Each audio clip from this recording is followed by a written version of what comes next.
जो काम अपने सूटबूट वाले पीएम साहब और उनकी पार्टी के लोग राहुल गांधी को फंसाने के लिए करते थे, अब वही काम प्रियंका गांधी के खिलाफ शुरू कर दिया गया है। कभी राहुल गांधी की संसद सदस्यता छीन चुके पार्टी के लोग अब प्रियंका गांधी की सदन सदस्यता खत्म कराने की जी तोड़ मेहनत में जुट गए हैं। लेकिन राहुल गांधी की तरह प्रियंका गांधी मामले में भी बीजेपी और आरएसएस को जोर का झटका लगने जा रहा है। क्यों बीजेपी के लोगों को प्रियंका गांधी की संसद सदस्यता खत्म कराने के मामले में जोर का झटका लग सकता है, और क्यों राहुल गांधी के साथ होने वाले काम अब प्रियंका गांधी के साथ बीजेपी और आरएसएस ने शुरू कर दिया है, ये सब कुछ मैं आपको अपनी इस रिपोर्ट में बताऊंगी। साथ ही इस पर भी चर्चा करेंगे कि राहुल गांधी को अभी तक फंसाने की साजिश बीजेपी और आरएसएस के लोग क्यों करते आए हैं।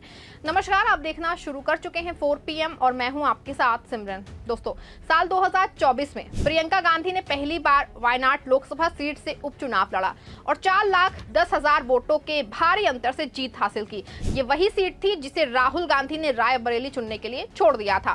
प्रियंका की इस जीत ने कांग्रेस को दक्षिण भारत में और मजबूत किया, लेकिन उनकी ये जीत कुछ लोगों को हजम नहीं हुई। अब लगभग 1 साल बाद अचानक बीजेपी उम्मीदवार नव्या हरिदास को प्रियंका की संपत्ति याद आ गई। बता दें आपको, वायनाड के उपचुनाव में बीजेपी की उम्मीदवार नव्या हरिदास ने तीसरे स्थान पर रही और प्रियंका से 5 लाख से ज्यादा वोटों से हारी थी, लेकिन अब केरल हाईकोर्ट की शरण में पहुंची हैं। नव्या ने अपनी याचिका में दावा किया है कि प्रियंका गांधी ने अपने नामांकन पत्र में अपनी और अपने पति रॉबर्ट वाड्रा की संपत्ति की जानकारी छुपाई। खबर आप देखिए, बार एंड बेंच की खबर है, इसमें साफ लिखा है, केरल उच्च न्यायालय ने भाजपा की नव्या हरिदास की चुनाव याचिका पे प्रियंका गांधी को समन जारी किया। खबर की हेडलाइन से साफ है कि नव्या हरिदास ने रिट की है और उनकी रिट पे नोटिस प्रियंका गांधी को जारी हो गया है। नव्या ने मांग की है कि प्रियंका की जीत को अवैध घोषित किया जाए। लेकिन सवाल ये है, क्या ये याचिका वाकई पारदर्शिता की मांग है या फिर इसके पीछे कोई सियासी साजिश?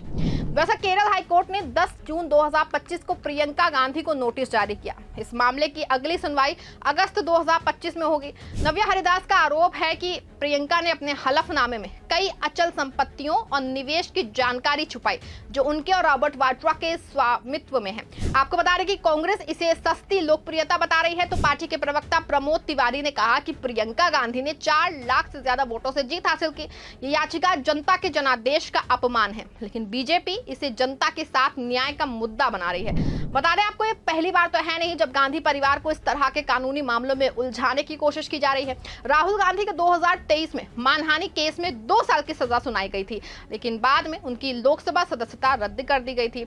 आपको बता दें कि पूरे देश में 2 दर्जन से ज्यादा केस राहुल गांधी पे दर्ज हैं, जिसमें ज्यादातर राहुल गांधी के बयानों पे दर्ज किए गए हैं। माना जाता है कि ये बीजेपी और आरएसएस की बड़ी साजिश का हिस्सा है। इसके पीछे का मकसद है कि राहुल गांधी की छवि को लगातार खराब किया जाए और उन पे एक तरह का मनोवैज्ञानिक दबाव बना के रखा जाए। कांग्रेस और खुद राहुल गांधी इस बात का दावा कर चुके हैं कि ये एक पैटर्न है जिससे बीजेपी और उनके सहयोगी गांधी परिवार को कानूनी पचड़ों में फंसा के उनकी सियासी ताकत को कमजोर करना चाहते हैं। बता दें आपको, प्रियंका गांधी के साथ भी इसी तरह की कुछ साजिश शुरू हो चुकी है। प्रियंका गांधी के खिलाफ याचिका में उनके पति रॉबर्ट वाड्रा का नाम जोड़ा गया है। रॉबर्ट वाड्रा प्रियंका गांधी के पति एक बिजनेसमैन है। उनकी घोषित संपत्ति की बात की जाए तो 2019 के लोकसभा चुनाव में प्रियंका गांधी ने अपने हलफनामे में अपनी और रॉबर्ट वाड्रा की कुल संपत्ति जो थी करीब 65 करोड़ रुपए बताई, जिसमें अचल संपत्ति, निवेश और चल संपत्ति शामिल थी। हालांकि रॉबर्ट वाड्रा का नाम कई विवादों से जुड़ा है, खास के हरियाणा लैंड डील और नेशनल हेराल्ड केस में। हरियाणा लैंड डील में अपनी कंपनी स्काई लाइट हॉस्पिटैलिटी पे धोखाधड़ी और मनी लॉन्ड्रिंग के आरोप लगे। प्रवर्तन निदेशालय ने इस मामले में वाड्रा से कई सवाल पूछे। प्रियंका गांधी ने इन आरोपों को राजनीतिक प्रतिशोध करार दिया और कहा कि जांच एजेंसियों का दुरुपयोग किया जा रहा है। काफी दिनों से दोनों मामलों में पूछताछ चल रही है, लेकिन आज तक ना तो ईडी ना ही सीबीआई कोई सबूत नहीं ला पाई जिससे आरोप सिद्ध हो सके। लेकिन वहीं दूसरी ओर नव्या हरिदास की याचिका में दावा किया गया है कि प्रियंका ने अपने हलफनामे में वाड्रा की कुछ संपत्तियों और निवेशकों को छुपाया। लेकिन क्या यह आरोप सही है? विशेषज्ञों का कहना है कि चुनावी हलफनामे में उम्मीदवार को अपनी और अपने पति की संपत्ति का ब्यौरा देना होता है पति पत्नी को, और अगर कोई जानकारी छुपाई जाती है तो ये गंभीर मामला हो सकता है।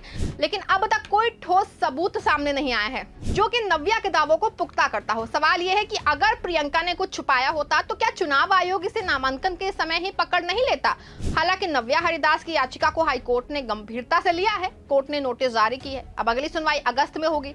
ऐसे में सवाल यह है कि क्या ये सिर्फ प्रियंका की छवि खराब करने की कोशिश है? क्या बीजेपी राहुल गांधी के साथ अब प्रियंका गांधी को निशाना बनाना चाहती है, जिससे राहुल गांधी परिवार की सियासी ताकत कमजोर हो। बता दें आपको, ये कोई नई बात तो है नहीं। गांधी परिवार को कानूनी मामले में फंसाने की कोशिश पिछले कई सालों से चल रही है। नेशनल हेराल्ड केस में सोनिया गांधी और राहुल गांधी को निशाना बनाया गया, राहुल को मानहानि केस में सजा सुनाई गई और अब प्रियंका गांधी पे संपत्ति छुपाने का आरोप। इन सभी मामलों में एक समानता है कि ये सब मामले जो है वो तब सामने आते हैं जब गांधी परिवार की सियासी ताकत बढ़ रही होती है ना। 2024 के लोकसभा चुनाव में कांग्रेस की सीटें बढ़ी, राहुल की लोकप्रियता चरम पे है। बिहार चुनाव से पहले पोल ट्रैकर का जो सर्वे आया है उसमें एक बात तो साफ हो चुकी है कि अब राहुल गांधी की लोकप्रियता का ग्राफ तेजी से बढ़ रहा है। बिहार के युवाओं की पहली पसंद अब मोदी नहीं बल्कि राहुल गांधी हो चुके हैं। ऐसे में तिलमिलाई बीजेपी राहुल के साथ प्रियंका पे केस करके ये साबित करना चाहती है कि गांधी परिवार पे भरोसा करने के लायक नहीं है। हालांकि सोशल मीडिया पे कुछ लोग इसे बीजेपी की साजिश तो बता रहे हैं, तो कुछ इसे पारदर्शिता का सवाल मानते हैं। लेकिन एक बात साफ है कि गांधी परिवार की सियासी ताकत को कमजोर करने की कोशिशें बार बार होती रही हैं। ऐसे में सवाल है कि क्या ये साजिश गांधी परिवार को सियासत से बाहर करने की एक और कोशिश है या फिर वाकई पारदर्शिता का सवाल है।